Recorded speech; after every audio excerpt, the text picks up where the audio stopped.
En este momento, Barton se ha marchado a arreglar unos asuntos con su carnicero. Y nos quedamos solos, amigos míos. Yo aprovecharé este momento de soledad para hablar de Richard Barton, ahora que no está. Richard Barton no es el marido de Liz Taylor. Para hablar de este Barton, debemos ir primero a Alejandría, al siglo XIV, mucho antes, a lo mejor, tal vez a la época de Alejandro Magno, y encontrarnos con los llamados confabulatori nocturni, que eran unos sujetos que solían contar cuentos en las esquinas. Allá por el siglo XIV, en Alejandría, ya estaban instalados allí los musulmanes, se juntan, se recopilan una serie de fábulas cuyo origen se remontaba quizás hasta la época de Alejandro.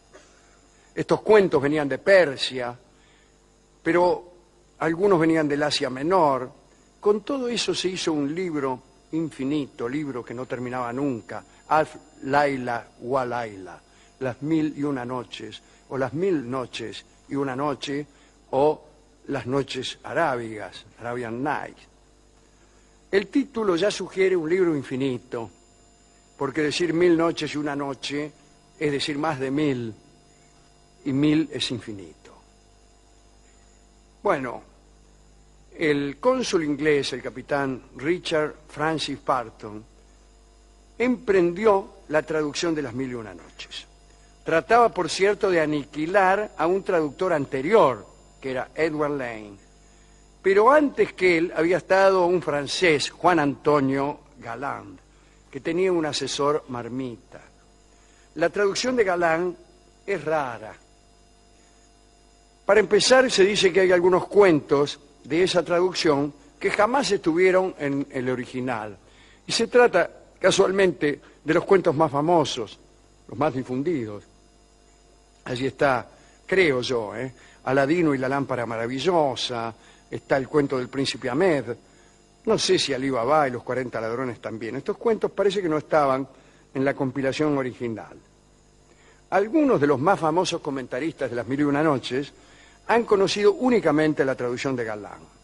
Coleridge, Tennyson, Poe conocieron la traducción de Galland y no conocieron la de Barton. Discúlpeme, Barton. Barton, hay que decir que la de Galland es la mejor para los chicos, porque está despojada de todos los pasajes escabrosos. Es la mejor para contarle a los niños pequeños. Pero vamos a Barton, a este cónsul inglés. Él dice, bueno, voy a traducir. Barton parece, se cuenta, que soñaba en 17 idiomas distintos, pero llegó a dominar 35. Una cosa es dominar un lenguaje y otra es soñar en ese idioma. Y parece que tenía mucho que decir. Hay 72 volúmenes con su obra, una obra muy considerable, algunas rarísimas. Doy los títulos: Goa y las montañas azules, Sistemas de ejercicio de bayoneta, Relato personal de una peregrinación a Medina, Las regiones lacustres del África ecuatorial, Exploración de las mesetas de Brasil, Sobre un hermafrodita, lo digo de nuevo, Sobre un hermafrodita de las islas de Cabo Verde. Bueno, ¿quién no leería este libro? Cartas desde los campos de batalla del Paraguay. Yo he leído ese libro. Recopilación de epigramas inspirados por Príapo. Es un libro obsceno, claramente. Es lo bueno de estos libros. Algunas historias de Barton, historias personales, digo, ¿no? Disfrazado de afgán, peregrinó a las ciudades santas de Arabia y besó el aerolito de la Caba. Ustedes saben que si un incircunciso, un nazrani, profana el santuario, debe morir. Y Barton fue uno de los pocos incircuncisos que pudieron jactarse de haberlo hecho. No de haber muerto, de haber profanado la Caba. Ejerció la medicina en el Cairo, haciéndose pasar por derviche, junto con la prestidigitación y la magia, porque venían juntas. Un médico que no sea al mismo tiempo mago y prestidigitador, de poco vale. En 1858 comandó una expedición en busca de las fuentes del Nilo. Descubrió el lago Tangañika. Un rato antes, los somalíes le atravesaron la mejilla de un lanzazo, le atravesaron. Parece que el tipo tenía la boca abierta, andá a saber, le hicieron un agujero, o quizá dos. Yo calculo que le habrán hecho uno. Sería mucho más lindo que le hubieran agujereado las dos mejillas. Entraban por una y salían por la otra, pero no, le agujerearon una. Uno puede pensar cosas graciosas como Barton fumando y escapándosele el humo por el agujero, etc. Anduvo, como ya se ha dicho, pero insisto, en ciudades vedadas a los europeos. En Abisinia, estuvo en Harrar, estuvo con los caníbales del Dahomey, en el este de África, y hubo rumores de que también él había comido carne humana. Parece que en el Dahomey hay carnicerías de carne humana. Y todos los carniceros se llaman Francisco, incluso en el Dahomey. Odiaba Barton a la democracia y al cristianismo. Amaba el Islam y a Lord Byron. Escribía desde la mañana en un enorme salón que tenía 11 mesas, cada una de ellas con material para un libro. Atención con esto, aquellos que se niegan a escribir porque no les sale. El tipo tenía 11 mesas y en cada una un libro con su tintero, plumas, papeles, digamos, y cosas. Por ejemplo, otro libro para copiarse y así. No está mal, ¿eh? Muchos de nosotros leemos varios libros al mismo tiempo. ¿Por qué no concebir a alguien que escribe varios libros al mismo tiempo, incluso sometiéndose a la delicia de las confusiones? A esa misma confusión del que está leyendo más de un libro.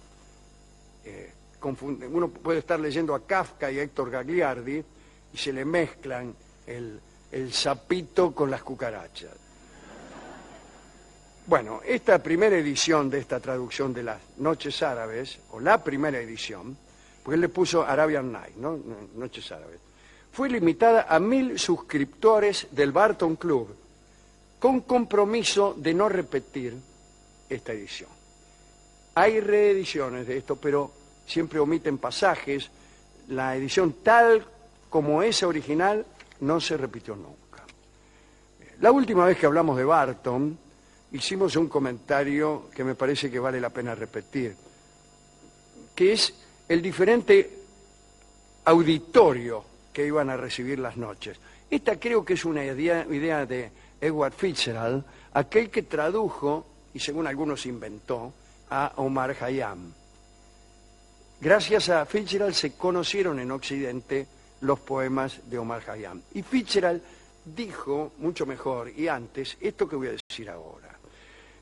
Los cuentos de las 1001 noches eran contados por algún atorrante árabe en una esquina ante un auditorio. Imagínense, ¿no? A los paisanos aquí en los pueblos, reunidos alrededor de un tipo. Pero el auditorio de la traducción de Barton era otro. No eran muchachos que estaban en una esquina oyendo cosas, sino 1000 señoritos ingleses que desde luego tenían otra formación. Por ejemplo, los árabes ingenuos del año 1000, en aquella esquina de Alejandría, hubieran apreciado que una ballena muriera al escuchar el grito de un hombre. Un tipo grita y la ballena se muere. Mientras que los londinenses apreciaban que hubiera hombres capaces de creer que alguien pudiera matar a una ballena con un grito. Son diferentes cosas, ¿no? Yo que pertenezco más, desde luego, al segundo auditorio que al primero, no nos vamos a engañar, ¿no? No vamos a jugar tampoco al muchacho de barrio. A mí me hace mucha gracia el cuento de Pascual Angulo, muchísima, pero en realidad lo que me causa gracia es pensar que haya alguien que pueda reírse de ese cuento. Eso me causa gracia. Mientras que a los árabes de Alejandría les haría más gracia que un señor se cambiara el nombre e igualmente fuera escarnecido.